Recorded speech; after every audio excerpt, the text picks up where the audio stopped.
It's not often that I see a film and instantly declare it to be one of the best I've ever seen.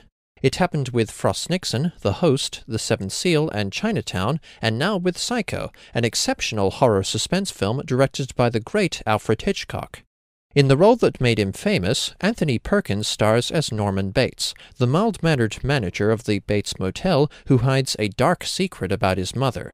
The acting and dialogue in Psycho are phenomenal, and the film really succeeds in bringing our minds in tune with its morally questionable characters. Janet Leigh is featured in the first act as Marion Crane, a secretary who skips town with $40,000 she stole from a real estate transaction. As she packs her bags to leave, Leigh wordlessly conveys guilt, anxiety, and temptation as she glances at the money, and the suspicious voices in her head of friends, colleagues, and acquaintances both evoke her gnawing worry about her actions and being caught, and also fluidly summarize the events outside of her own experience. As you follow Marion along the highway, you find yourself liking and sympathizing with her, as she is clearly a good person doing a bad thing, which is a state we can all relate to. She also shows signs of redemption for her deed, which makes her surprisingly graphic for 1960, Murder in the Shower, which is one of the most iconic scenes in cinema history, all the more shocking. Norman Bates is one of cinema's greatest villains, and Anthony Perkins is a chameleon in the role. Bates is introduced as a kind, gentle, and outgoing man when Marion checks into the motel, but he hints at a darker, more disturbed side when he brings up his obsessive attachment to his mother, and reacts with venomous derision whenever his mother is spoken of negatively.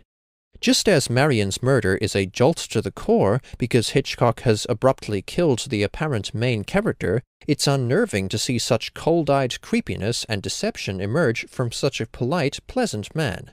Norman seems unhealthily loyal to his emotionally abusive mother by covering up her crimes, but the morbid intrigue mounts as the situation is revealed to be far grimmer and more unsettling.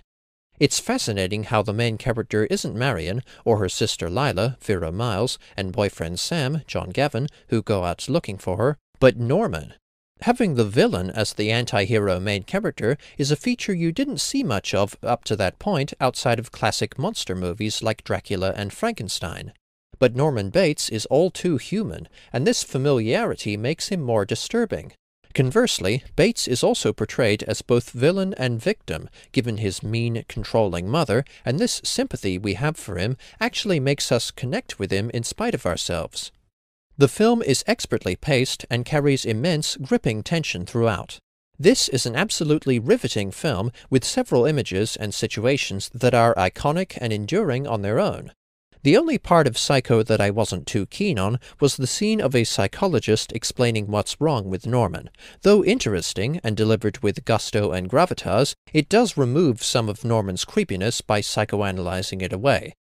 You could easily regard Psycho and films like it as turning points between the older styles of acting and direction and the more grotesque, risque content of later movies. Despite that one part of the ending that I didn't like that much, Psycho is indeed one of the best, most well-written, tense, and compelling horror movies ever made. Psycho earns 4.5 stars out of 5. Thanks for watching. Cheers.